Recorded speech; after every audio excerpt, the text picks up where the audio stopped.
buenas tardes a todos. Muchas gracias por toda esta participación. La verdad que nos ha sorprendido la cantidad de personas que se fueron acreditando y bueno, ahora estamos aceptando acá el ingreso de todos los que se han inscrito en su momento.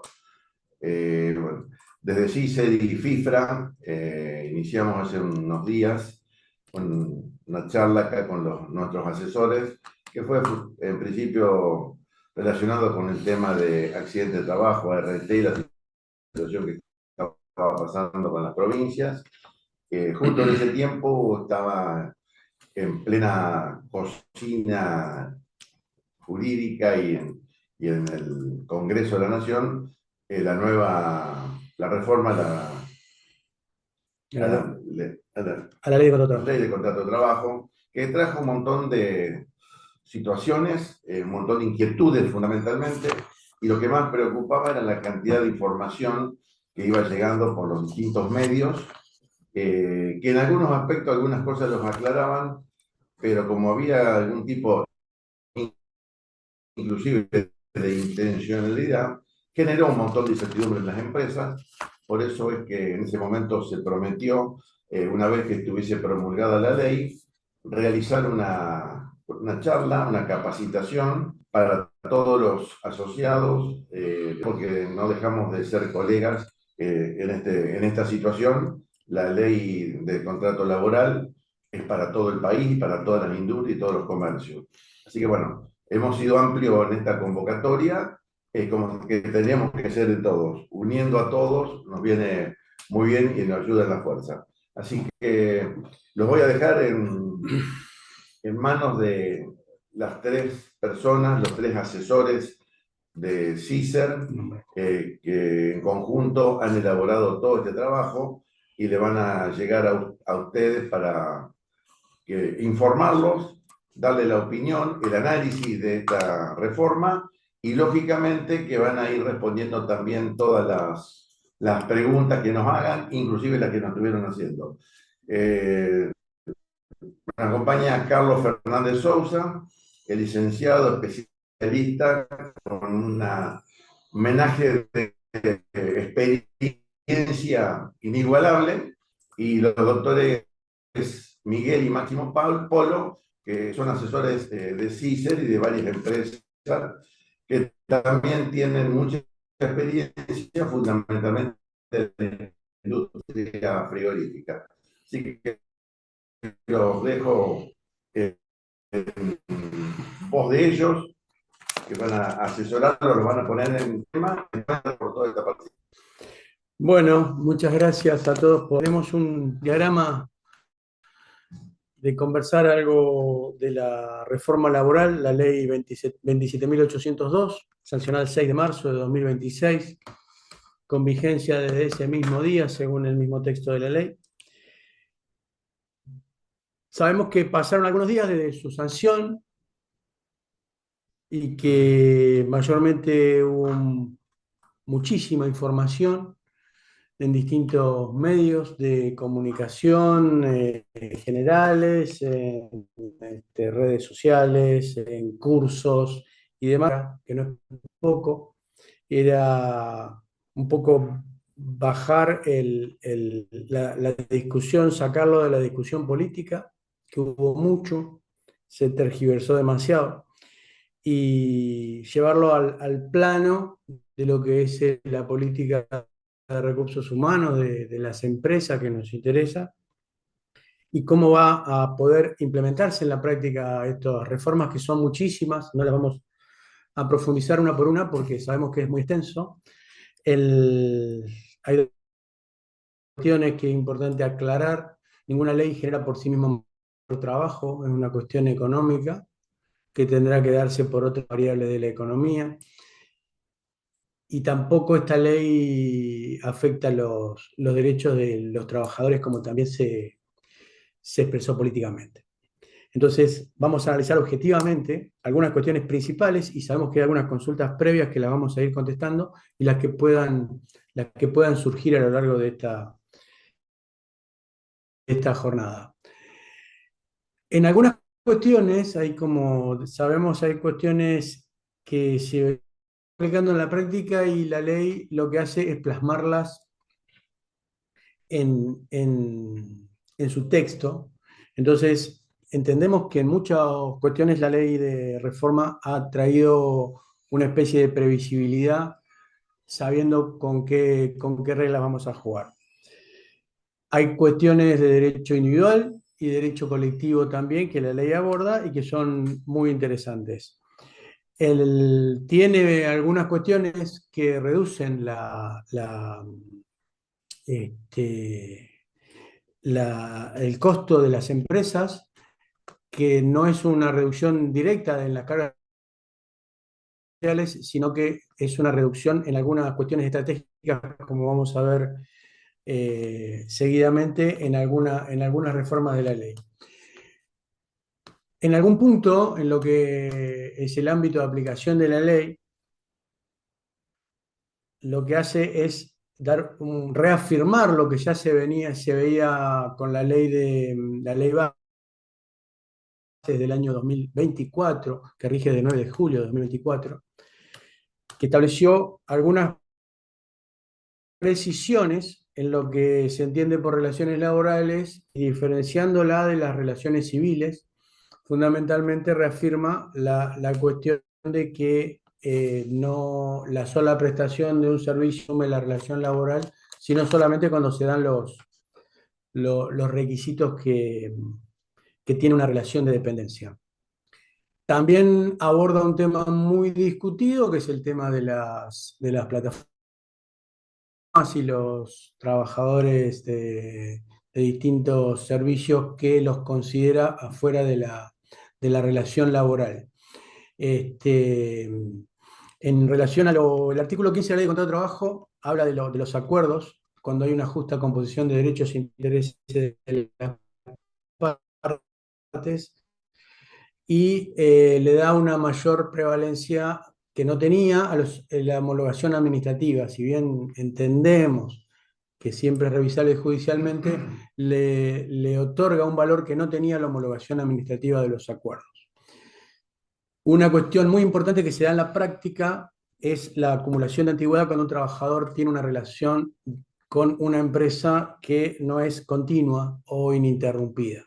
Hasta el momento, una relación que se interrumpía por cualquier causa que fuera, despido, renuncia, como fuera, si el trabajador volvía a ingresar en la misma empresa luego de varios años, aún con caso de renuncia, recuperaba toda la antigüedad anterior. En algunos casos se han dado en la práctica situaciones donde, desconociendo esa situación, se ha llevado alguna sorpresa. Lo que hace la ley en este caso es dar previsión a que si en el intervalo pasan más de 2 años, ya la antigüedad anterior no se estaría computando. Lo que define la relación laboral, y lo veníamos diciendo, es las notas características de la relación de dependencia y no solamente la prestación de servicios, como era el régimen anterior de la ley de contrato de trabajo hasta la ley base, totalmente, que fue el gran cambio. Comento rápidamente alguna cuestión también relativa a la solidaridad. Esto es un tema que complica muchas veces a las empresas cuando hay subcontratación de tareas normales y habituales. Hasta ahora se consideraba al trabajador dependiente de la actividad del empleador principal. Esto es un cambio muy importante porque se considera empleador solamente, en principio, a la empresa que registra al trabajador, en este caso a la empresa contratada. Por supuesto que esa empresa contratada tiene que cumplir con todos los requisitos de registración, y son los que taxativamente expresa la ley. La empresa principal tiene que hacer un control, y ese control de la registración, que es una obligación de medios, implicaría que no estarían haciendo la responsabilidad solidaria. También tiene algunos cambios en cuanto a la representación sindical de un trabajador que no es permanente en la empresa, no puede detentar un cargo gremial. Lo que dije recién del artículo 30 es claro que el principal que es una obligación de medios, lo que decía que imponiendo al contratista de las obligaciones que tiene registración, pago por banco, contratación de una RT, recibos de sueldo, pago de aportes, con exigir esos requisitos no tendría responsabilidad. Hay una cuestión que es la registración de la relación laboral, y esto es uno de los puntos que decía al principio que reduce costos. Uno de los puntos que reduce costos porque la eliminación del libro del artículo 52 es importante, que es una registración que llevaba muchísimos años y que queda claro que la sola registración, que todos sabemos que es por un medio virtual, ante el organismo de recaudación tributaria, el ARCA, sería suficiente para acreditar la registración de la relación. Si me permitís, Miguel, Sí, aquí en por este supuesto. punto, buenas tardes a todos. Como verán, el doctor Polo no está haciendo el análisis artículo por artículo, porque si bien hay algunos de forma, no todos cambian esta cuestión de la relación laboral. La cuestión pasaba en una conversación previa que tuvimos, si esta ley reducía el costo laboral. Y en sí no hay una relación directa en un costo, de una reducción del costo laboral inmediata, pero tal como decía el doctor Pablo ahora, este trabajito de escribir en un libro especial con todos los detalles y demás, eh, era burocrático, lleva tiempo y en definitiva todo eso significa un costo para la empresa. A hoy lo que tiende esta ley es a la acción en el arca, con el debido proceso de tener al empleado inscripto directamente. Y todo el problema, estamos en el 2026, toda la cuestión de papeleo, después vamos a ver otros artículos también que hablan de una forma digital, tienen que estar pasados por alto, porque si no, no avanzamos. Después vamos a hablar sobre la ultraactividad, catos que siguen sosteniendo convenios del año 75, pero esta salvedad quería hacerla, poner hincapié, de que no estamos artículo por artículo, porque si no, y agradecemos muchísimo la enorme cantidad de inscritos que hay para esta charla, no terminaríamos hoy. Así que continúa, por favor. Bueno, buenas tardes, mi nombre es Moisés y continuando con lo que dice Carlos, también hay que nosotros somos tres profesionales que en ciertos puntos de esta mega ley, porque es extensa, podemos llegar a tener algún criterio diferente, podemos llegar a tener alguna opinión diferente y la idea no es que sean tres monólogos, sino que sea más bien algo más abierto. Invitamos a ustedes a que dejen sus preguntas, sus consultas. No lo podemos hacer a micrófono abierto y le damos este orden de dejarlo al final por una cuestión simplemente organizativa, pero bueno, la idea sería normal que nos vayamos aclarando cosas entre nosotros. En este sentido, yo quisiera volver a lo que se dijo con el tema de la intermediación y esta novedad que trae la ley, que trae la reforma, donde dice que si el principal cumple con la exigencia de pedir solamente ciertos requisitos, que son requisitos, entendemos, básicos, como es constancia de los trabajadores, constancia de ingreso de los aportes, constancia del pago del sueldo, que estén bancarizados y que tengan RT endosadas por el principal, que es básico, la ley dice que con la sola obligación de medio, como dijo, es decir, solamente pedirlo a mí me exime de responsabilidad. Inclusive, información es falsa, con el solo hecho de haberlo pedido, no importa que la información haya sido falsa, exime de responsabilidad. Nosotros tenemos que hacer una aclaración acá, una opinión nuestra, es que hay que estar encima de este control. Yo no tomaría de manera tan exegética o tan puntillosa la letra de la ley, en decir, bueno, yo lo pedí, no me hago cargo, no me responsabilizo. Hay una debida diligencia en el hombre de negocios o en la empresa que está cita y hay un deber de controlarlo. Entonces, es muy interesante que nosotros cumpliendo con este control o con este periodo de control podamos estar exentos de responsabilidad, pero si lo van a empezar a poner en práctica, que es la idea de empezar a poner en práctica, que esos controles realmente se verifiquen y que los controles sean periódicos, ¿no? Es decir, tengo una relación con un contratista de 5 años, se lo pido una vez y al cuarto año no sé qué está pasando, si tiene la nómina, si está cumpliendo, que se hagan esos controles de manera periódica para estar realmente cubiertos y no solamente lo que dice la redacción, que es un poco espeso. Bueno, vamos al próximo, Carlos, ¿quién lo maneja? La, voy a hablar algunos temas muy puntuales y rápidamente, que son muy importantes en la práctica. Y el ius variandi es la posibilidad del empleador de variar las condiciones de trabajo, siempre que no afecte derechos del trabajador. En la ley de contrato de trabajo original, el recurso que tenía un trabajador que no estaba de acuerdo con un cambio era intimar al empleador y ante la negativa podría considerarse despedido. Hace unos años había una reforma que le daba la posibilidad del despido indirecto o también de iniciar una acción abreviada para que, como una medida cautelar, lo volviera a su condición de trabajo modificada.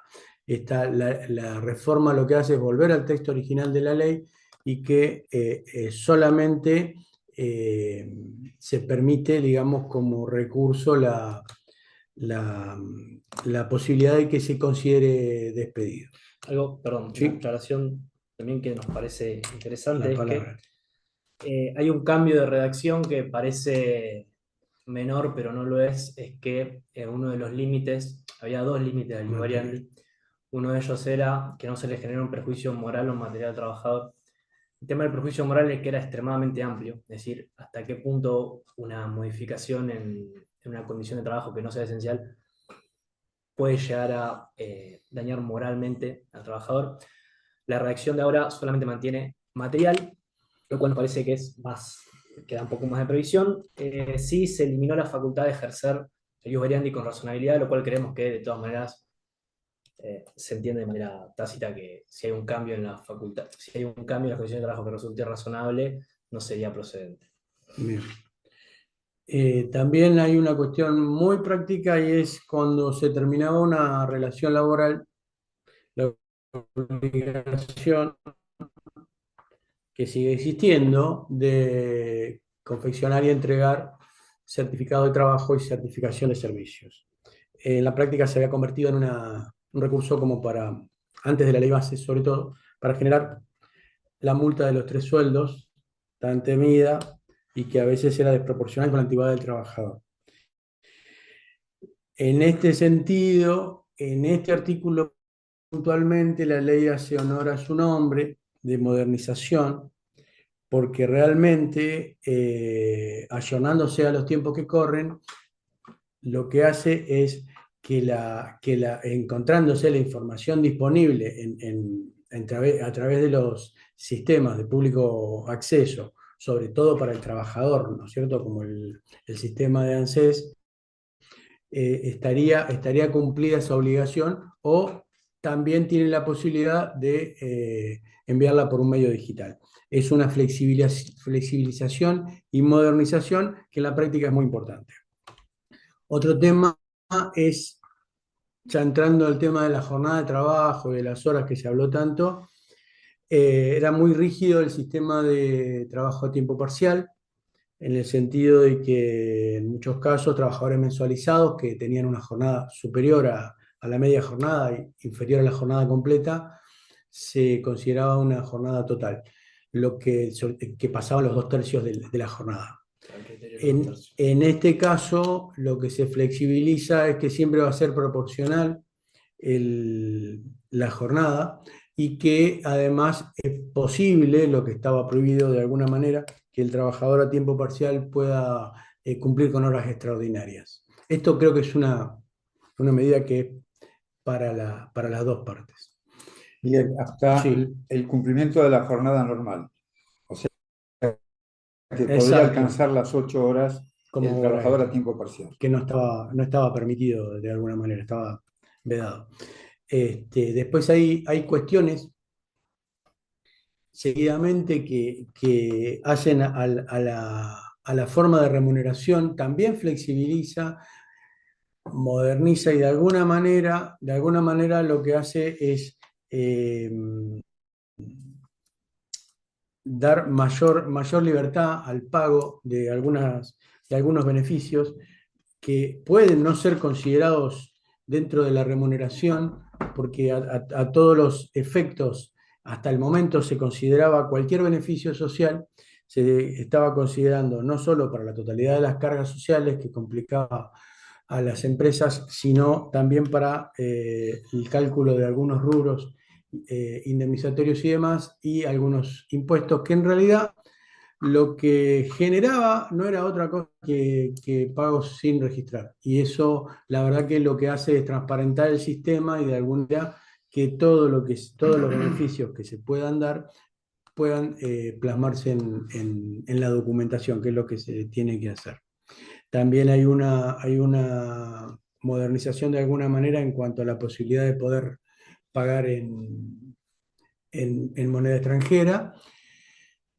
Y hay una cuestión más, después te lo voy a dejar a vos, Carlos, esta parte del tema del aporte del trabajador a la entidad sindical que tiene un tope del 2%. Ahí estamos hablando de los aportes que son para personal comprendido en los convenios colectivos, no así las cuotas de afiliación que serían voluntarias. ¿Sí? No, una aclaración que a mi parecer es importante en la industria. Hay una modificación en cierto punto sustancial en el régimen indemnizatorio del contrato de trabajo a plazo fijo. ¿En qué sentido? En el sentido de que la redacción anterior disponía que en el caso de un despido sin causa, un despido injustificado, el trabajador tenía derecho no solo a la indemnización laboral, sino también a una indemnización por derecho común. Esa posibilidad está vedada, es decir, solamente tiene derecho a la indemnización por el cálculo de antigüedad que hubiese tenido al finalizar el plazo pactado. Y veníamos hablando antes de que Carlos va a profundizar en cuanto al 245, pero en varios artículos de la ley se deja ver la redacción, la intención legislativa de excluir la vía civil de la vía laboral, es decir, que las reparaciones laborales tarifadas sean las únicas vías indemnizatorias y que no exista la superposición de derecho laboral con derecho común, que es lo que venimos viendo. Bueno, el tema vacaciones, se habló mucho, es uno de los puntos que nosotros consideramos que la ley lo que hizo es plasmar en un texto una dilatada costumbre y que, es decir, algo que se venía haciendo, por supuesto que celebramos que esté en el texto de la ley, no que sea simplemente tratamiento, sobre todo en los periodos vacacionales. Todos sabemos que la práctica se venía haciendo. La cuestión es que ahora está la ley que se puede fraccionar las vacaciones con acuerdo del trabajador, no sea menos de 7 días. Y el aviso, hay convenios colectivos que tienen un aviso de mayor de 45 días que lo van a seguir teniendo, pero cuando el convenio colectivo no establezca otro plazo, el plazo de aviso de vacaciones que en la ley de contrato de trabajo estaba en 45 días, se redujo a 30. Ahora, seguimos máximo con este tema de las horas. Bueno, algo de lo cual se habló mucho es el tema de los regímenes de compensación de horas. A ver, a nosotros, por lo menos particularmente en el estudio, nos ha llegado la consulta clásica desde el viernes que se promulgó la ley que entró en vigencia, es ya puedo empezar a compensar horas, ya se compensan, ya existe el banco de horas.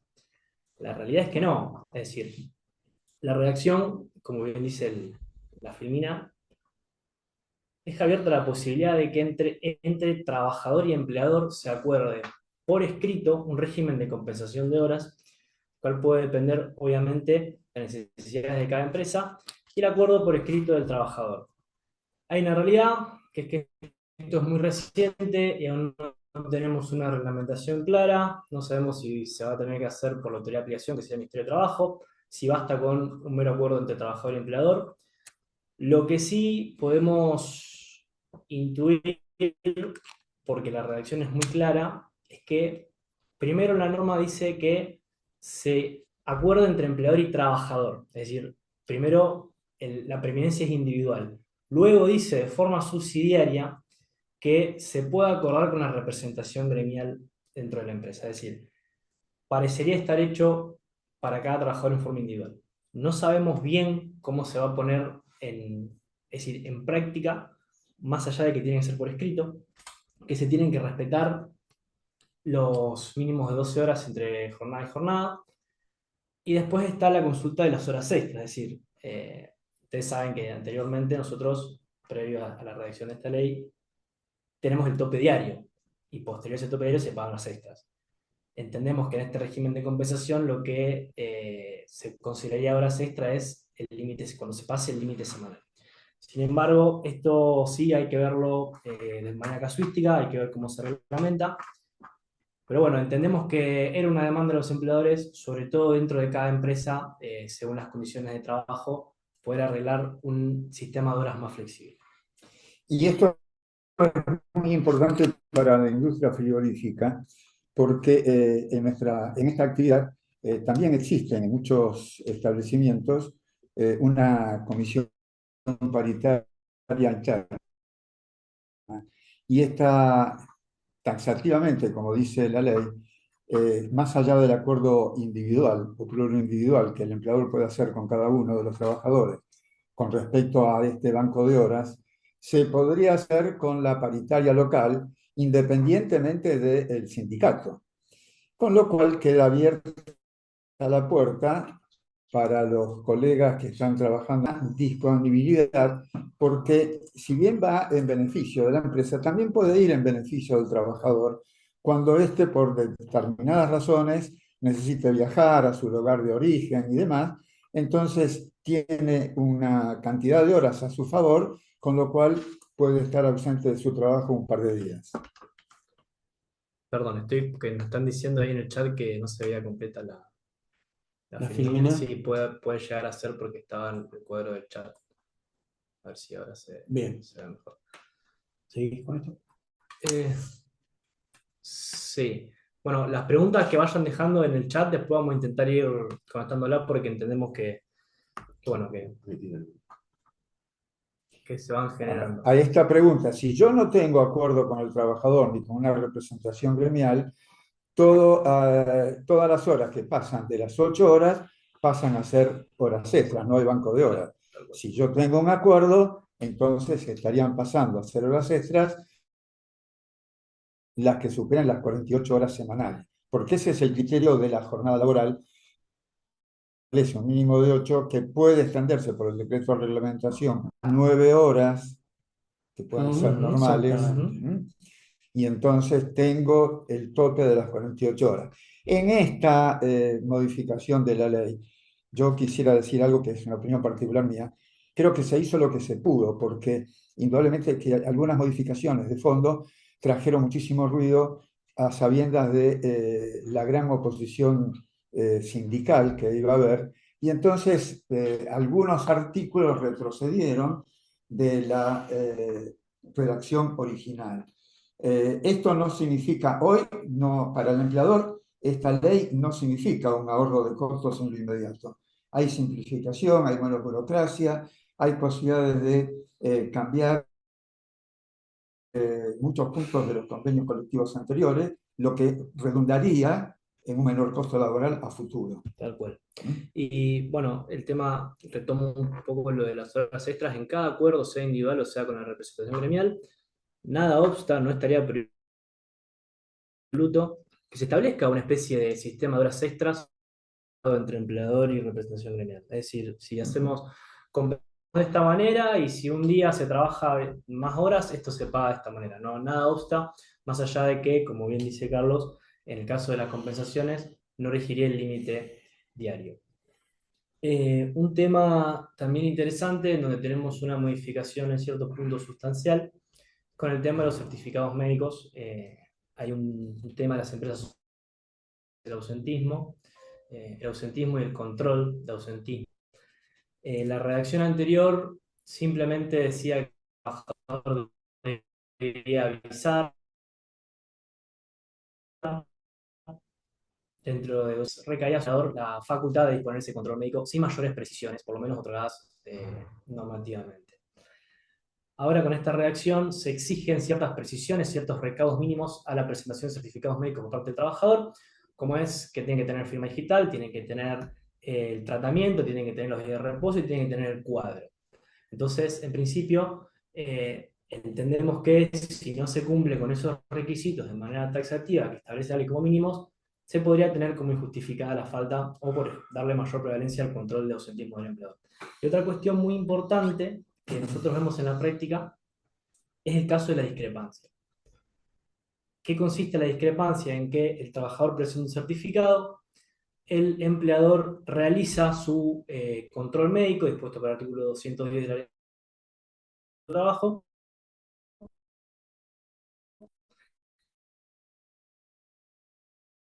¿qué discrepancia?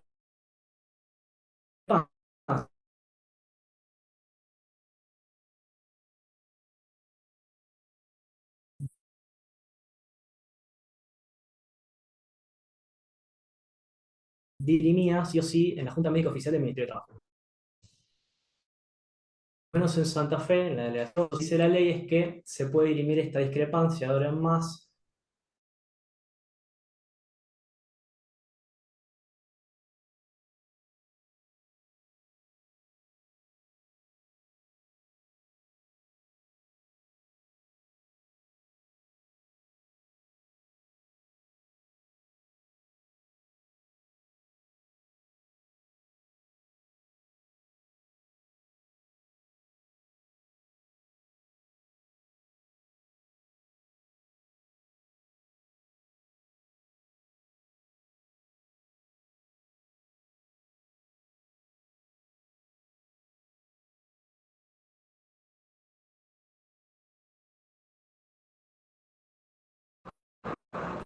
hola, hola, ya nos vemos. Ahí. Están todos escuchándonos y no viéndonos. No, es que la cámara está prendida, así que nosotros no lo vemos a ellos, pero creo que ellos no están viendo. Pero eh, tendrían que estar. Eso no se queda contado. Se escucha, pero no se No nos ve. vemos. Ah, Está divina. Entonces podemos Ahí seguir. ya se ve. Ok, gracias. Gracias. Disculpen. bien.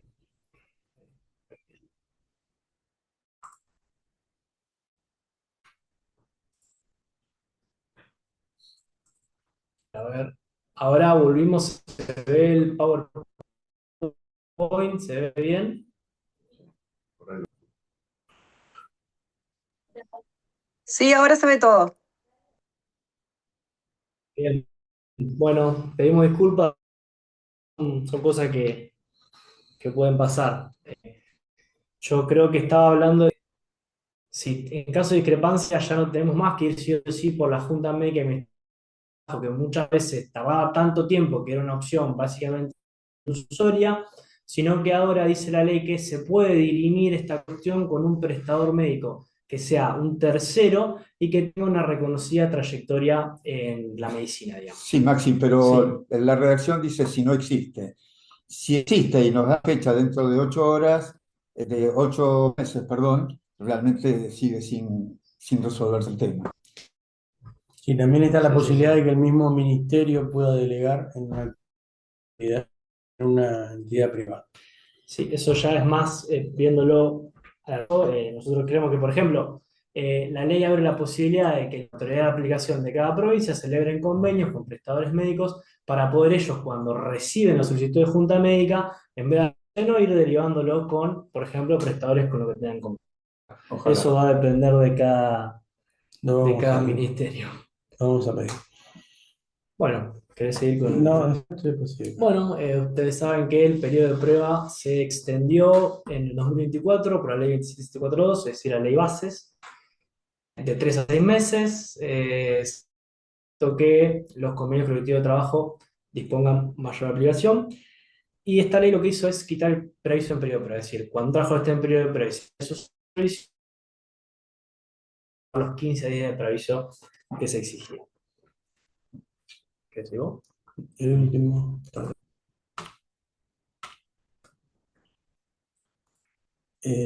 Realmente el tema de la ley también trata el tema de la extinción tácita. Hay una sola forma que prevé la ley hasta ahora y lo sigue siendo de extinción tácita, es decir, cuando la relación de trabajo termina sin ninguna comunicación por escrito, ni un despido, ni una renuncia. Eh, la extinción tácita es cuando el comportamiento de las partes determina que no hay la relación, el empleador no intima, reitero, el trabajador no intima que le den trabajo ni que le paguen, con lo cual se extingue tácitamente. Pero el problema en la práctica era que el artículo 241 no establecía cuánto tiempo tenía que pasar y había algunos criterios jurisprudenciales diversos, entonces lo que podíamos entender como que eran 3 meses, 6, otro juez considera que eran 12 y en definitiva era muy incierto. Lo que hace es otorgar previsibilidad. En este caso, si el comportamiento de las partes concluyentemente determina que no tienen interés en la relación, entonces puede dar por extinguida y dar la baja, en su caso el empleo, una vez que transcurran 2 meses. Eso en la práctica da mucho resultado en cuanto a previsibilidad. Sí, Carlos. Bueno, llegamos al famoso artículo 245 que establece que rige en nuestra ley y el castigo que le da al empleador cuando hay un incausado, o sea, cuando no existe causa para terminar con la relación laboral. Para quienes son adeptos a la historia laboral, fue redactor de la ley 2744, había estipulado la estabilidad propia, que ningún empleador podía despedir y eso Perón se lo sacó, y pasamos a que solamente tienen estabilidad propia los empleados del Estado y en la actividad privada el empleador puede de por sí, sin que exista causa, dar por terminada la relación laboral que se presume en extenso hasta que el trabajador esté en jubilarse. Y lo que hace esta ley pone claridad, realmente no cambia sustancialmente nada, pero pone claridad en lo que son los términos normal y habitual. Porque esto de normal y habitual, cada corte provincial determinó que lo normal y habitual era de una forma determinada. Y además, sabemos que en esto de normal se llegó a el exabrupto de que el aguinaldo integrara la base para calcular la indemnización y que las horas extras y que el presentismo y que el auto y que el uso de la compu y el uso del teléfono, etcétera, etcétera. Todo eso ha quedado afuera, salvo que en cuanto a los premios y las horas extras estén vigentes como mínimo en 6 meses en el plazo del mejor año que se calcula para el efecto indemnizatorio. O sea que lo normal entonces pasa a ser la remuneración que está percibiendo el trabajador, la mejor. Lamentablemente se cortó en ese momento. El 248, decíamos, es la indemnización por fallecimiento del trabajador por cualquier causa, que es la mitad de la indemnización por despido. Tiene un cambio sustancial porque siempre decimos que esta indemnización en la práctica genera algunas controversias generalmente por desconocimiento de la naturaleza del instituto.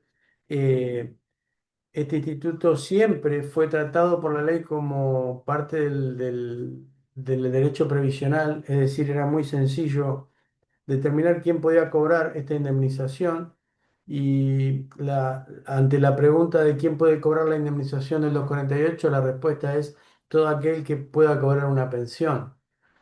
Entonces, en el orden de prelación que tenía la ley previsional, el mismo orden era para cobrar esta indemnización por fallecimiento.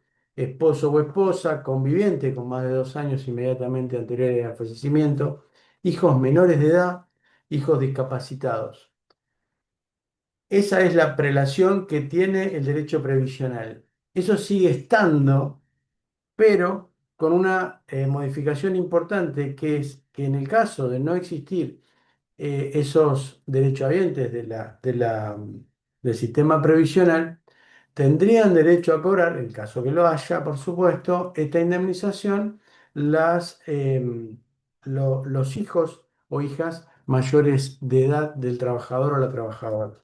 La cuestión es muy importante porque al incluir a los hijos mayores de edad, le está dando una naturaleza ya sucesoria o hereditaria, con lo cual está de alguna manera mezclando las características del instituto, pero bueno, en algunos casos es una solución para los casos que no hubiera conviviente, esposo o esposa.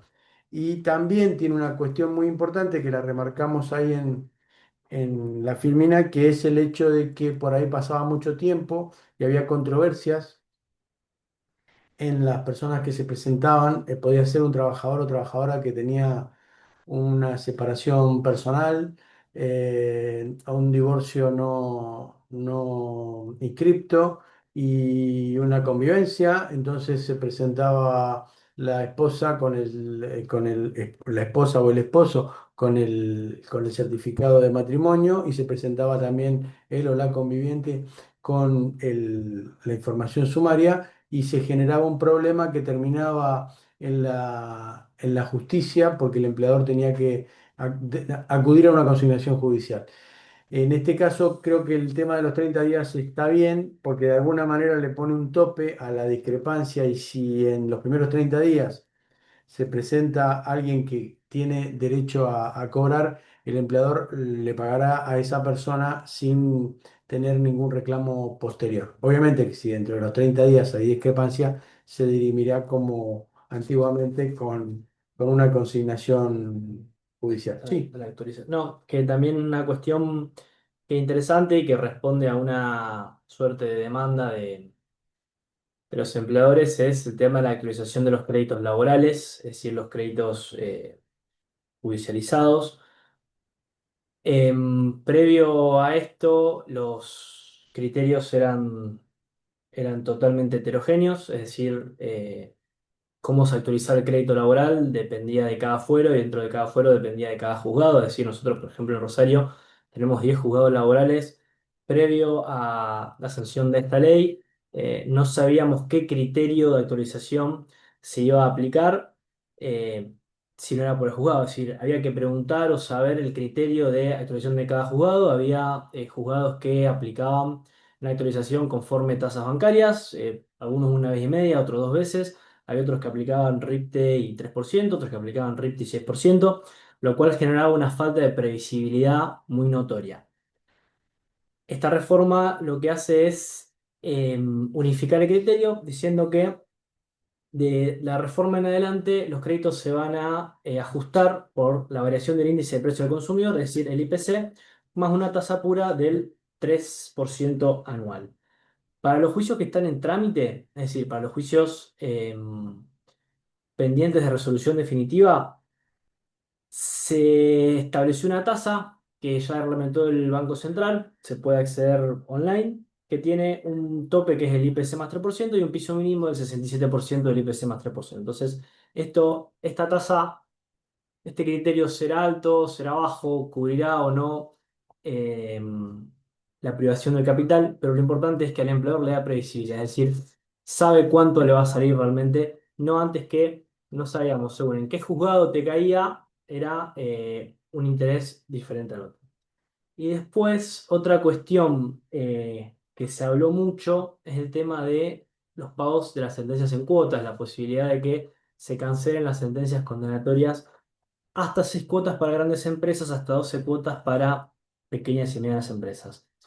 La realidad es que eso es lo que dice el artículo, no da muchas más precisiones. Dice que las sentencias condenatorias se van a poder pagar hasta en 6 para las grandes, hasta en 12 pequeñas y medianas. No se establecía ninguna, o no se establece ninguna precisión en cuanto si va a ser de oficio, a pedido de parte, si es recurrible, cómo se gradúa el hasta en 12 cuotas.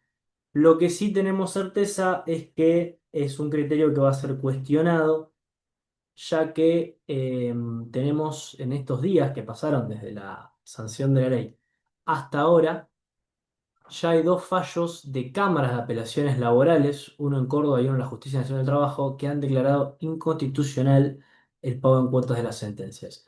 Por lo cual yo este criterio no lo tomaría como algo por lo menos seguro, sino que es algo que por lo menos va a ser discutido.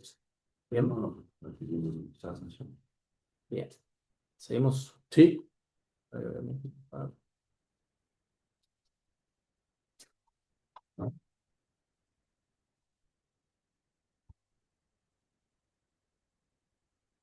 Bueno, tengo las cuestiones hay procesales. cuestiones procesales que tiene la ley que en principio se aplicarían a la Justicia Nacional del Trabajo. Esperamos que en algunos casos se repliquen en las provincias. Es importante que esté en una ley nacional. La cuestión está en un tema muy debatido que fue los honorarios de los peritos, especialmente los peritos médicos, que tienen una regulación de horarios de acuerdo a la cuantía de juicio y eso ha generado algunos problemas, con lo cual la solución es la creación de los cuerpos médicos forenses que puedan tener una retribución tarifada, no en relación al porcentaje de incapacidad. Eso es importante y para no tergiversarlo, yo creo que es importante que se ponga énfasis en el tema de los peritos médicos sobre todo. Eh, las otras cuestiones son de facilidad también del trabajador de poder denunciar la registración de irregularidades en su registración ante el ARCA, que lo puede hacer también por medios digitales. Un tema importante, el tema del subsidio por desempleo. eh, Se amplió, así como también se puede utilizar, se va a poder utilizar cuando se pueda hacer el Fondo de Asistencia Laboral para pagar despidos o para pagar acuerdos. También se amplía la posibilidad de que el subsidio por desempleo pueda ser percibido en caso de que exista un mutuo acuerdo entre el empleador y el trabajador. Son los acuerdos donde las dos partes ponen, dan por terminada la relación, generalmente con el pago de una gratificación. No va a haber que hacer ninguna baja que no corresponda, sino la baja puede ser por mutuo acuerdo y de todos modos se puede gestionar el subsidio. Volvemos al tema de la jornada. Eh, la realidad es que se reafirma un poco la exclusión que ya poco tenía la ley de jornada y su recleto reglamentario en cuanto a la exclusión del personal de dirección de la jornada máxima. Hay una cuestión importante con el tema de las medidas de acción directa de los gremios y que acá le dejo a Carlos que continúe con este tema en cuanto a los servicios básicos que se tienen, el porcentaje básico que se tiene que cubrir. Creemos que la industria frigorífica entra en la descripción de servicios trascendentales. Sí, definición un poco Amplia. sí, bastante amplia, porque ¿qué es más importante? ¿Lo trascendente o lo esencial? Queda sujeto a opinión. Pero la cuestión que aquí amplía los servicios esenciales, que antes eran 5, y los amplía una cantidad bastante importante, estableciendo que los servicios, en este caso, deben cubrir el 75% de lo normal. Y en los servicios trascendentales entra la industria alimenticia cubriendo el 50%. Yo tengo mis dudas de que la justicia llegue a convalidar esto, pero hoy está en la ley esto y realmente resultaría interesante si es que se llega a cumplir. Por ejemplo, recolección de residuos, considerado como esencial.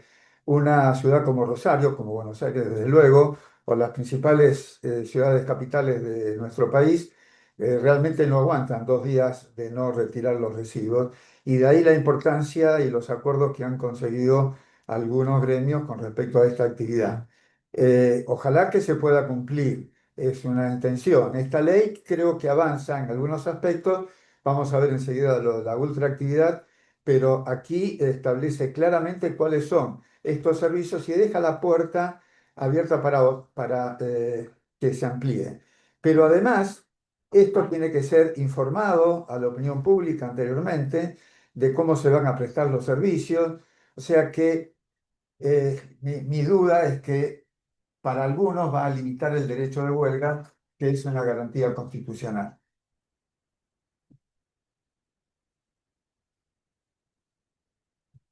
Después pasamos a las bolsas de trabajo que pueden ser realizadas por empresas, sindicatos y demás. No hay obligación de tomarlo. Y aquí vamos a otro de los puntos trascendentales de esta ley, que es la ultraactividad. Todos ustedes saben que la mayoría de los convenios provienen del año 1975 y lo que se ha actualizado, algunas partes, algunos muy pocos en la década del 90, y lo único que se ha actualizado año a año y muchas veces más de una vez es los salarios, la tabla de qué es lo que hay que pagar por cada categoría y demás, en virtud de la inflación que hemos padecido en todos estos años. La cuestión que está poniendo un plazo y vencidos los convenios, totalmente vencidos todos, mantendrán las cláusulas normativas, que son los beneficios para el trabajador, pero las cláusulas obligaciones solo por acuerdo de partes, o sea que necesariamente las partes van a tener que sentarse a negociar un nuevo convenio. Y aquí hago la reflexión a la parte empleadora de que esta es una oportunidad única, en donde el convenio es un acuerdo de partes y al convenio de acuerdo de partes se llega cuando los dos firman. Y si yo no estoy de acuerdo, no tengo por qué firmar. Llevaré las causas, los datos, lo que sí estoy obligado a negociar de buena fe y tendré que sentarme todas las veces que la autoridad de aplicación dice que está abierta la discusión del convenio colectivo. Pero en esto es un concreto avance. Y vamos a los aportes y contribuciones que deja bastante que desear. Esta parte es 5% para acá está mal puesto la filmina, para las cámaras y 2% para las cuotas solidarias. Y en esto yo sé que el gobierno en su proyecto original quería avanzar mucho más, pero la negociación que llevó con varios integrantes de la CGT terminó aceptando lo que pasa en la práctica, que el afiliado paga la cuota que ha determinado el sindicato o la federación respectiva y los no afiliados tienen que pagar una contribución y que realmente impulsan, porque si yo soy afiliado de alguna forma, puede ser dependiendo del sindicato que tenga ciertos beneficios. Cuando no estoy afiliado y me descuentan el 2% como cuota solidaria, realmente no tengo ningún beneficio.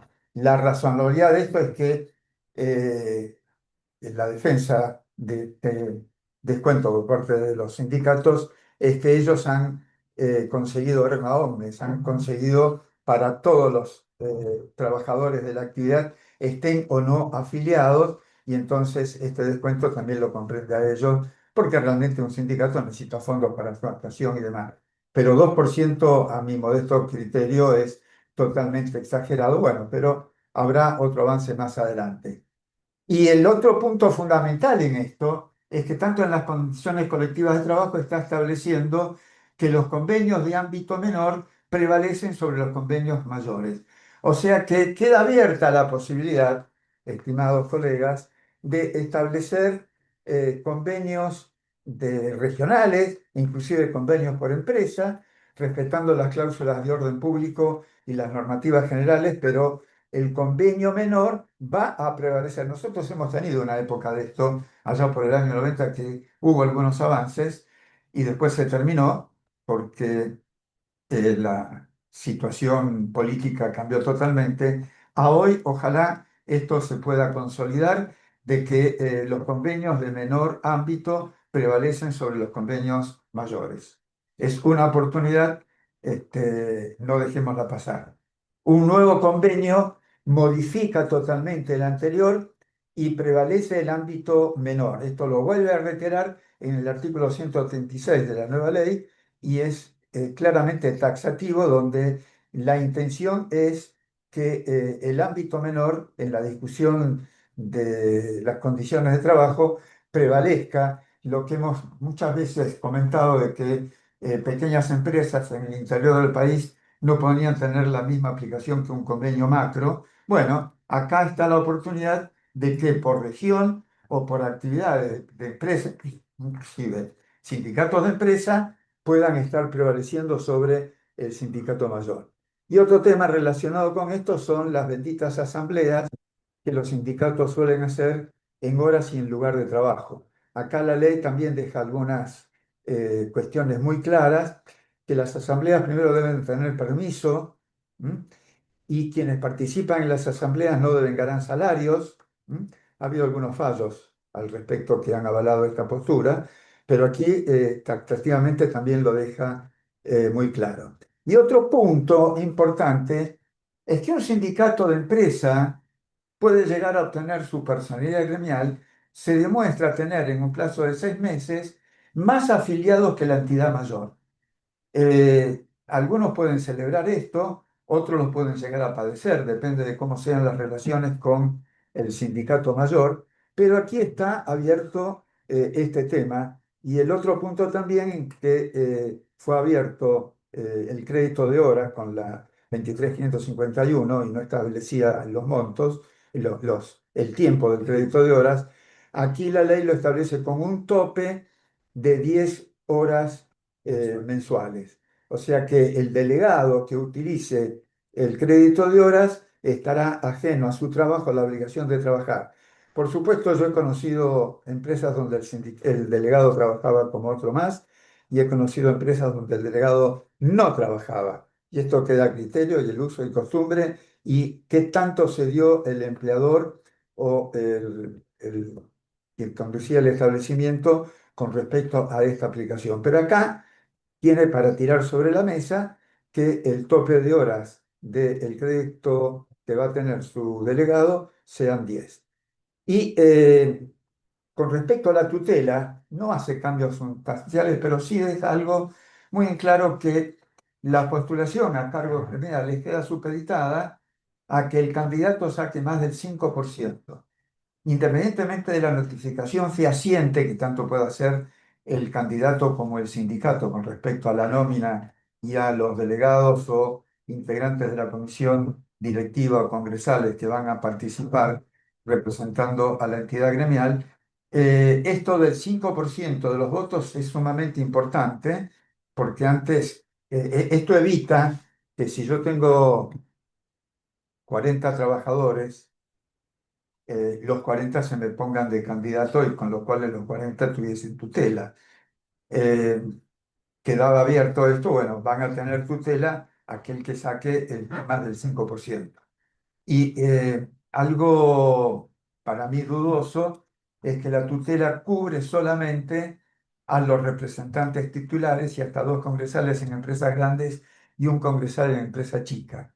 Esto de representantes titulares, ¿qué quiere decir? Que los vocales suplentes de la lista de comisión directiva de un sindicato entonces no tienen tutela. Me parece que la redacción de la ley no ha sido todo lo feliz posible.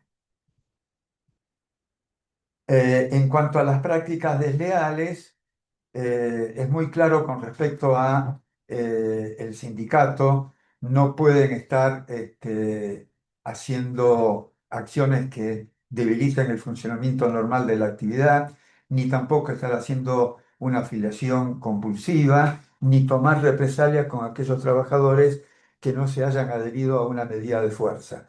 Y con respecto a los empleadores, también tienen que actuar de buena fe y demás, pero bajo las multas que les son imputables.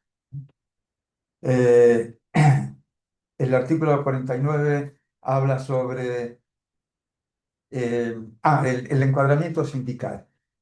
y algo que estaba previsto en la 23.551, pero que realmente nunca la CGT llegó a tomar nada de esto, es que el encuadramiento sindical debe agotarse la vía asociacional.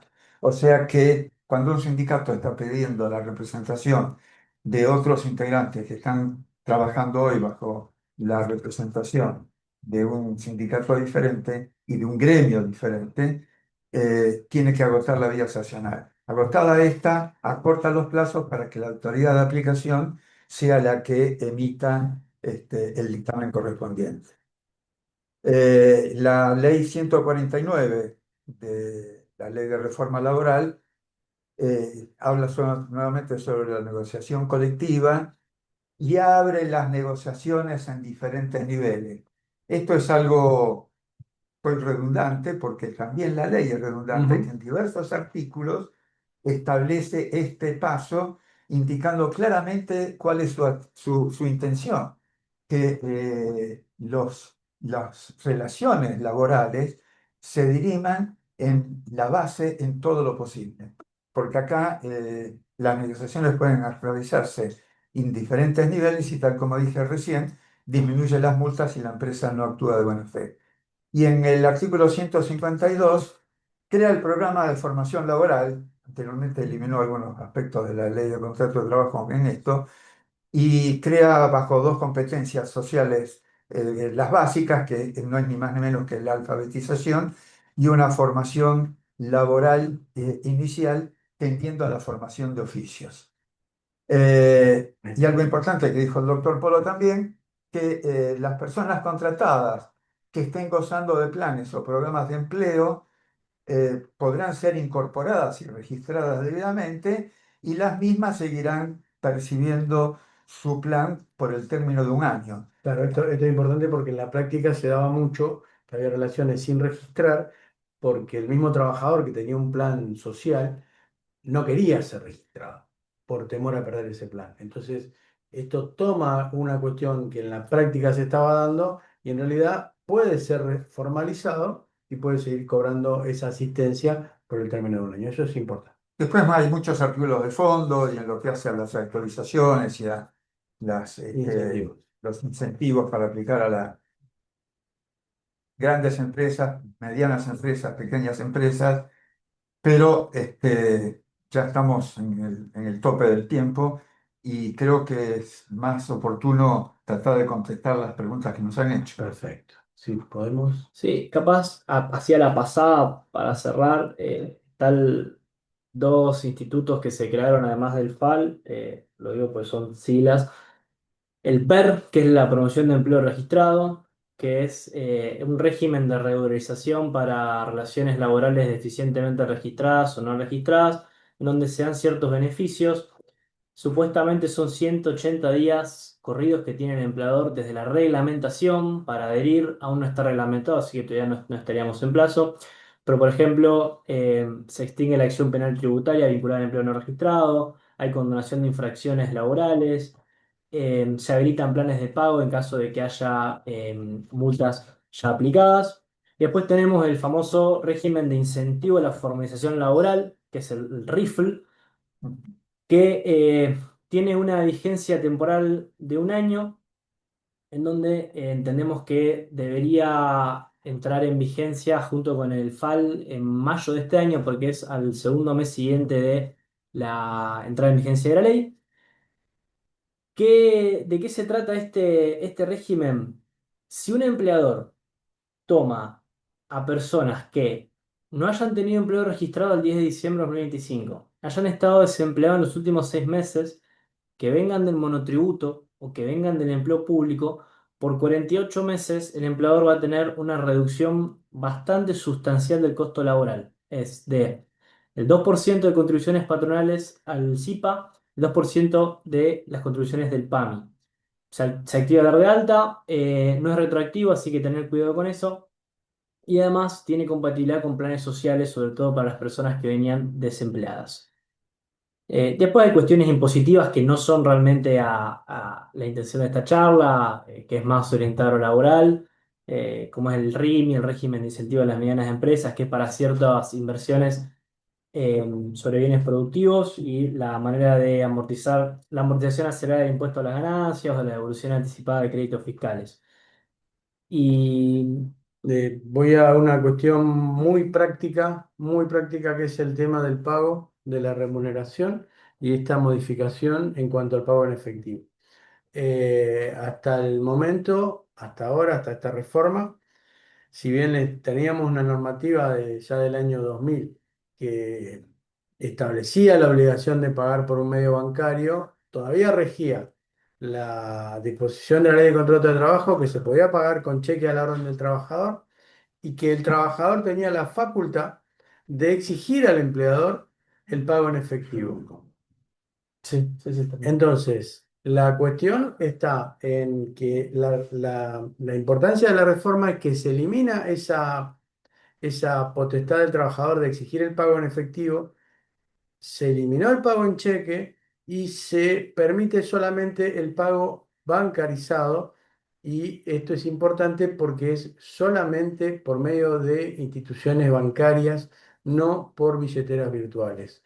Entonces, también eso implica una modificación importante en el concepto de lo que son los recibos de sueldo, que taxativamente la ley lo establece que ya no son recibos de pago, sino recibos donde se entrega un ejemplar que el trabajador pueda tener conocimiento de su liquidación, pero no sirve como recibo de pago porque el recibo de pago es solamente la acreditación bancaria, la transferencia bancaria. Esto es muy importante, sobre todo por la costumbre muchas veces del pago en efectivo. En los recibos de sueldo también se elimina la parte donde recibí esta cantidad de dinero. Es una cuestión que algunos formatos ya lo tienen desde hace mucho y la verdad que no tiene ya razón de ser porque la naturaleza misma del recibo es otra. Y se propicia la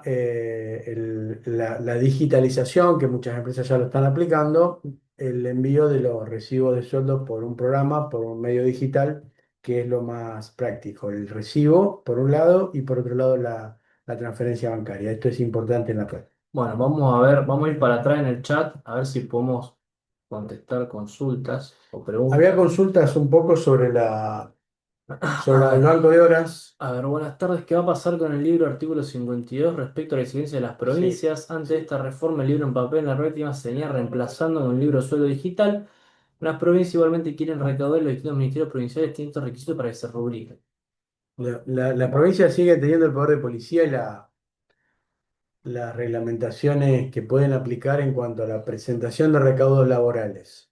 De todos modos, estimamos que se van a ayornar a la simplificación y modernización que establece esta ley, sobre todo que bastaría con la inscripción en ARCA. No puede una ley nacional derogar las disposiciones provinciales en ese sentido, pero lo que se espera es que se puedan adecuar. ¿Qué pasa con la planilla de horarios y descansos que se informa en los ministerios provinciales? Lo También mismo. la planilla de horario y descansos, por lo menos en algunas provincias, hace ya muchos años ha dejado de tener el aspecto práctico de control de horario. El control de horario es una cosa, la planilla de horario y descanso es otra. Se ha eh, establecido de hace mucho que la planilla de descanso tenía que estar en un lugar visible del establecimiento, pero era una cuestión estática. No registraba el horario de cada trabajador, sino que el horario del trabajador tiene que estar registrado de un medio, por algún medio que puede ser digital en lo que se sugiere o por escrito, pero no es la planilla de horario y descanso, es otra cosa. En la práctica ha dejado de tener aplicación, pero ya en algunas provincias, por ejemplo en Santa Fe, ya no se están aplicando sanciones por no contar con un lugar visible en la planilla de horario y descanso. Antes de seguir con la próxima pregunta, queremos aclarar que como a no todos se le cortó de la misma forma, a algunos se le cortó antes, otros después, vamos a estar poniendo a disposición todo el material que tenemos, no solo este PowerPoint, para que para que se repase. ¿Está bien? Bien. Ok. Y si hay algún tema que se quiera consultar ahora que quieran que volvamos porque se haya cortado también. ¿Se habla? ¿Cuál es la pregunta? El tema aporte solidario se pregunta, a un empleado de la carne no afiliado se le descuenta el 2% para la federación y el 1,5 artículo 60, que estaría superando el tope del 2%. Eh, Tengo entendido ante esta pregunta del 2% de federación y el 1,5 del artículo 60, en realidad, si a un trabajador se le descuenta así es porque el 1,5 lo está disponiendo el sindicato de base. Y si le está reteniendo el sindicato de base es porque está afiliado al sindicato de base. Eh, el 2% de federación, que es el aporte compulsivo de alguna manera, estaría cumpliendo con el tope de la ley, pero el 1,5 estaría solamente aplicable, sería solamente aplicable al, al trabajador afiliado. Igual es una mala costumbre de los sindicatos de nombrar ese artículo, porque ese artículo perdió vigencia en el año 63, creo, con la ley de obras sociales. Yo entiendo que como cuota solidaria el tope es el El 2%. 2%. Que eso es aplicable a los no A los afiliados. no afiliados, claro, exactamente. Si hay un trabajador no afiliado que se le descuenta el 2% para federación y el 1,5 por el otro lado, está mal, porque está superando el tope. El 1,5 sería, o el 1,5, el 2, el 3, o lo que establezca el sindicato de base como cuota sindical, porque muchos sindicatos de base disfrazan su cuota sindical en dos partes. Una que le llaman artículo 60, que está mal, y otra le llaman cuota sindical. Con eso suman el 1,5, 2 o 3. Pero siempre que esté afiliado. Si no está afiliado, el tope es el 2. Ah, lo que hablan acá es un doble pago para afiliación, un pago para la federación, un pago para el sindicato. Sí, pero la de la Estando federación, afiliado, corre. claro, estando afiliado corre, tal cual. A ver, Tal cual. Esmeralda, ¿está esa? Sí, Porque está por artículo 80, la emisión digital que ya se venía haciendo. ¿Puede entregarse el empleado Sí, digitalmente sí, tal y esa como es la está? novedad. Sí, dos cuestiones. Primero que esa es la novedad y además la redacción es clara en cuando dice, a ver, un poco dispensa la obligación de hacer del empleador, porque dice que la obligación se encuentra cumplida cuando el trabajador puede acceder mediante sistemas digitales a esa información. Y además también hay una cuestión que es como bien decían antes, ya está derogada desde 2024 la famosa multa de los 3 sueldos por la no entrega de los certificados del artículo 80. Entonces, a ver, tampoco es que se corre con un riesgo tan alto. De todas maneras, ese sistema es válido, esa emisión. Pero acá, ante el distracto, lo que normalmente estaba pidiendo la demandada, eh, la parte actora, perdón, era las multas, no haber entregado el certificado. Acá con esto se terminó. Lo puede entregar en forma física también, Sí, y para porque eso tiene un plazo y acreditado como tal. Pero si el trabajador no lo retira, lo emite en forma digital y se acabó. Está. se puede mandar también por medio digital, emitirlo y mandar.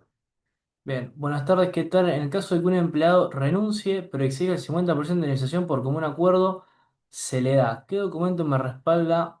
Bueno, El acuerdo en sede judicial o administrativa, que sería lo que se hace habitualmente en un retiro voluntario. Lo que pasa es que la formulación de la pregunta dice que el empleado, en el caso que el empleado renuncia y exija el 50% de la indemnización, eso no es posible. No puede exigir indemnización si no hay despido. Si renuncia, en principio no hay nada que pagar más que la liquidación final. En el caso de negociar una desvinculación, que se haría por el artículo 241, hay tres formas que sigue marcando la ley, que son el acuerdo ante la autoridad administrativa, que es el Ministerio de Trabajo, ante la autoridad judicial o ante un escribano. Para tener efecto cancelatorio un pago debería ser en principio en la autoridad administrativa o judicial. claro, para que Quería decir otra resulte, cosa. Claro, esto es lo que están diciendo claramente, que el trabajador si quiere renunciar, pero quiere irse con algún peso, bueno, si renuncia, renuncia, pero si al empleador esa salida le es conveniente, se sentará a negociar y ahí se produce el mutuo acuerdo que comprenderá el 50, el 40, el 30, el 90% de la Lo indemnización. planeo. No hay ningún parámetro al respecto y nuestra recomendación es hacerlo tal lo que dice la ley, sede administrativa o sede judicial. Tema ámbito de aplicación, excluye contratos de flete, transporte, ¿cómo queda responsabilidad en este caso? Bueno, No, no, un contrato de flete o transporte claramente quedaría excluido de la ley de contrato de trabajo. Esto no es necesariamente una novedad, por así decirlo, sino desde la sanción de la ley 27.742 en 2024. Lo que se derogó fue la presunción de que la prestación de servicios, valga la redundancia, hacía presumir una relación laboral. Hoy eso ya no rige y la prestación de servicios por sí misma no hace presumir la relación laboral, sino que debe ser probado. Un contrato de flete, es decir, una empresa de la industria que contrata una empresa que hace servicio de flete, claramente no tiene relación laboral entre los empleados de una y otra ni tampoco responsabilidad solidaria en forma alguna. Es más, ni siquiera sería necesaria lo que explicamos del artículo 30 y los requisitos de exigir, perdón, la exigencia de ciertos requisitos, porque no, en principio no sería parte de la actividad principal y coadyuvante del establecimiento. En principio, después, bueno, acá cada caso concreto, es decir, si se puede acercar más o menos a lo que es la actividad principal. Lo que dice el doctor es claro, pero si yo contrato habitualmente varias veces por semana al mismo fletero, yo me aseguraría, a los efectos de evitar mañana un dolor de cabeza, que ese fletero tenga inscrito a su chofer. Estoy totalmente de acuerdo con el licenciado. Pero una aclaración que es muy práctica y me sirve lo que me dice Carlos porque es una forma de verlo muy práctica. Previo al 2024, es decir, por ejemplo, en el 2015, si yo hubiese tenido sucesivamente durante 10 años facturaciones de ese fletero y él me hacía un juicio laboral, ustedes están pensando que quizás es una locura, bueno, Me lo ganaba él corría con la presunción de a que su había favor. relación laboral. Él, por haber prestado servicios, solamente por prestar servicios, corría a su favor con la presunción de la relación laboral y tendríamos que haber salido nosotros a probar indubitablemente de que no era una relación de dependencia. Hoy eso ya no corre más y cualquier reclamo inicia en igualdad de condiciones y con el onus probandi equiparado. A ver, en Córdoba pagamos aportes del 2% de la federación. perdóname que vi una pregunta que Sí, decía cómo perdón. se instrumenta el fondo de cese. El fondo Ah, de asistencia no es fondo de cese. El fondo de asistencia laboral se va a implementar con el tiempo. Hay un periodo de carencia de 6 meses. No es un mayor costo para las empresas porque ese 2,5 que aportarían las pymes se, se saca del fondo, del aporte, no, de la contribución a la sí. seguridad social. Entonces, en el 931 es un direccionamiento distinto, nada más que, es decir, no es un costo extra. Ahora, ¿cómo lo utiliza el empleador? Lo puede utilizar, eso va a ser reglamentado de acuerdo a lo que determine el Poder Ejecutivo y va a estar administrado en una entidad financiera a nombre de cada empresa. Ese fondo puede ser utilizado para desvinculaciones o acuerdos de trabajadores que tengan más de 12 meses de antigüedad, tanto por acuerdos como por despidos, y es de uso no solo, es decir, es obligatorio el aporte, pero el uso del fondo en sí mismo es facultativo para el empleador, porque el empleador puede en un futuro disponer un despido y no utilizar el fondo, sino que pagarlo de otra manera O pagar una parte. o pagar una parte, o aportar a ese fondo no solo el 2,5 sino una suma aparte, porque ese fondo va a generar una renta y está a nombre de cada empresa. También puede suceder algún caso, y esto se verá con el correr del tiempo, de que el empleador tenga una contingencia, digamos, probable, que tenga una cantidad de empleados y una antigüedad de esos empleados, y que el importe que tiene en la entidad financiera ya acumulado supere la contingencia, en ese caso puede dejar de aportar. Bien, hay una pregunta que entró última, pero como tiene que ver, vamos a responderla ahora, dice Mariana. Pregunta si se actualiza ese fondo. Sí. no es que se actualiza, sino que tiene rendimientos. Es una Tiene especie una de renta. fondo común de inversión forzoso que hace el Estado, no mediante un aporte extraordinario, sino redireccionando aportes que iban al régimen previsional. Inclusive, aún la reglamentación de la CNB, que es quien lo va a tener que poner en práctica operativamente, no ha salido, pero se entiende que lo van a llevar entidades privadas reguladas por la CNB y van a generar esta especie de rendimientos de ese dinero y por eso se da la opción de utilizarlo o no utilizarlo. Bien, tenemos en Córdoba pagamos aporte del 2% a la federación, 1,5% al sindicato y si el empleado está afiliado, 1,5% más. Acá, mirá. Claro, no se mete un poco, la ley no se mete con las afiliaciones en principio, sino con aquellos aportes solidarios que son obligatorios por pertenecer a un convenio colectivo, y eso es lo que tiene el tope. En los recibos de sueldo se deben informar las contribuciones en forma resumida o detallada. ¿Cuánto tiempo se dispone para hacer las modificaciones en el sistema? ¿Qué pasa con los quincenales? ¿Se puede informar la liquidación de la segunda quincena? La recomendación aquí es abonar en forma mensual y hacer en lo que es el pago de la quincena un anticipo. Esto simplifica que hago solamente una liquidación, pero no perjudica al trabajador en tanto que el anticipo lo hago en función de lo percibido durante el mes anterior. Ujú. Para eso debo llegar a un acuerdo de partes si es que el uso habitual establecía el pago quincenal. Y está perfecto. Y en cuanto a esto, que pregunta que en los recibos de sueldo se deben informar las contribuciones en forma resumida y detallada, eso es una novedad. Eso es una de las Eso es modificaciones. una novedad, es el último inciso, el inciso J, que se añadió en cuanto a los requisitos que tienen de los recibos de sueldo. Yo he tenido consultas de liquidadores en donde te dicen, si yo tengo que poner todas las contribuciones, no me entran en recibo de Es poco sueldo. práctico. Es poco Yo práctico. esperaría la reglamentación, La porque es realidad muy es, poco práctico. sí, la realidad es que hoy tampoco ¿De qué esto salió? hay una contingencia Sí. tampoco tan No, grave, claro.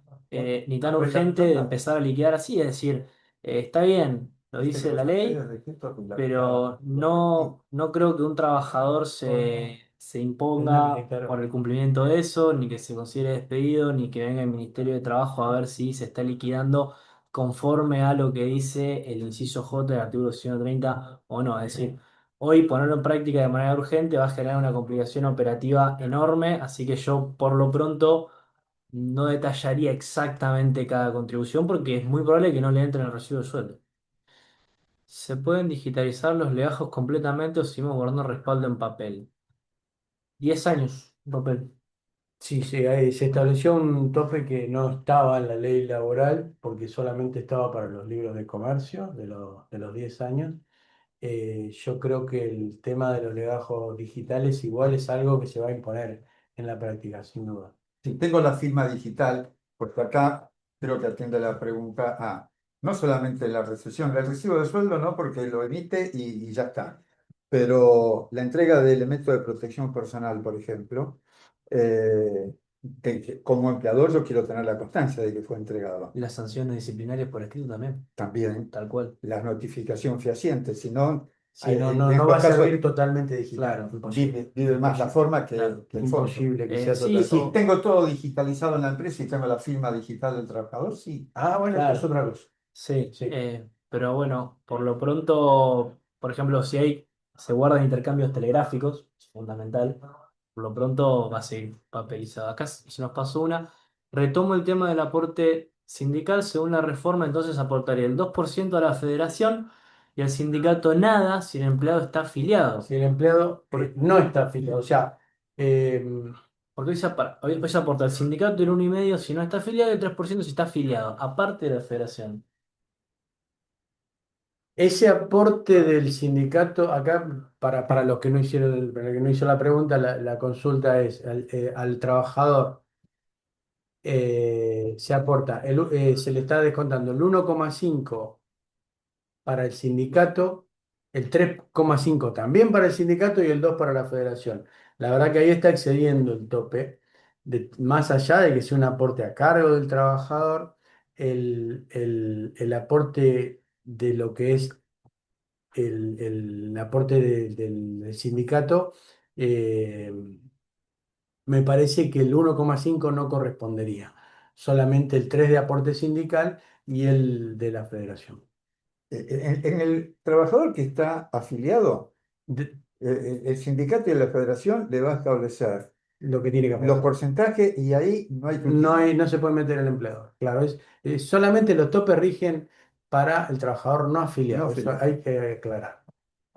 A ver, acá Esmeralda Romero nos vio una foto que dice: así lo omito el sistema que uso sin detalle las contribuciones, solo el total. No la llegamos a ver. No, no, porque el trabajador tiene derecho a saber en base a qué el empleador le está pagando, cuál es su salario básico, por la categoría que tiene, Acá está. si hizo horas extras, si tiene algún premio, si tiene algún incentivo, si tiene algún descuento. Todo eso tiene que estar enumerado, detallado en el recibo de sueldo. Claro, pero a ver, así es como dice que lo tienen. No, no me sirve, le pagué De 100 pesos o 100.000 pesos o 1 millón o 10 millones de pesos. contribuciones abonadas por el empleador, claro, pero no detallan las contribuciones. Eso, Sí, eso no, sí, sí, sí, pero yo digamos que es poco práctico, porque las contribuciones están detalladas en general y globalmente en el formulario que se presenta en ARCA el 931.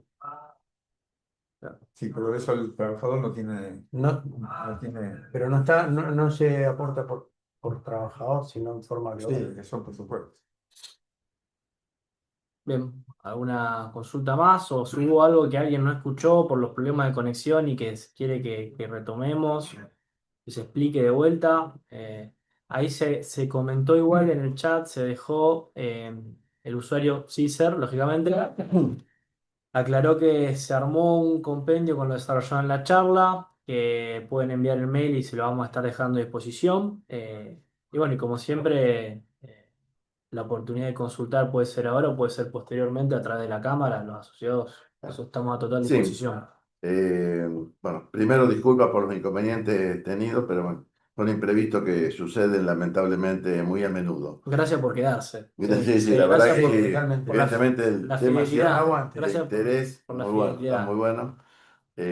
Bueno, acá los profesionales que armaron este trabajo, esta charla, se hizo un compendio bien, por escrito, explicado con mucho más detalle, en la cual está a disposición de todos ustedes, al que le interese de la forma que se enteraron o se comunicaron, se conectaron, nos hace saber la forma que se lo enviamos por mail. Dale la casilla de correo. Sí. La pusieron en el chat. Está ahí la casilla de correo, sí. Puede ser por mail, por teléfono, que han estado recibiendo por WhatsApp la invitación o se han inscrito. En el formulario de inscripción también tenemos los datos. Ahí tienen todos los datos. O sea, todo aquel que lo solicite, le vamos a dar el se lo material ampliado de lo que ha sido esta charla. Exactamente. Bien ampliado, como que le queda como un libro de consulta permanente a todo esto. Así que bueno. Así, Habría que tomar examen la semana que viene. exactamente. A los Lo que lo estudia piden. y tomamos examen. Está a disposición, así que nos lo hacen saber y inclusive si alguien lo necesita impreso, también no tenemos ningún inconveniente en Vamos hacérselo llegar de alguna a tomar manera. exámenes a dos colegas que vemos que están ahí, que son el doctor Amormino y el doctor Naja. Vamos a estar tomando exámenes que vienen de Tomaselo. Ah, también, bueno, Ajá, sí, sí. sí, eso, son de acá cerca, así que está bien. El doctor Armas también de empresa que está por ahí, va a ser un placer tomar el examen y Yo vamos a creo que ser el doctor Armas nos rigurosos. va a tomar examen a nosotros, ¿no? Así que está. Bueno, muchas gracias Bueno, y muchas gracias por la paciencia de seguir hasta el final, inclusive, ¿eh? Sí, sí, muchísimas la gracias. verdad que muy bueno. Estamos en contacto. Prácticamente 2 horas ha sido Gracias excelente. con el entretiempo. Hasta luego.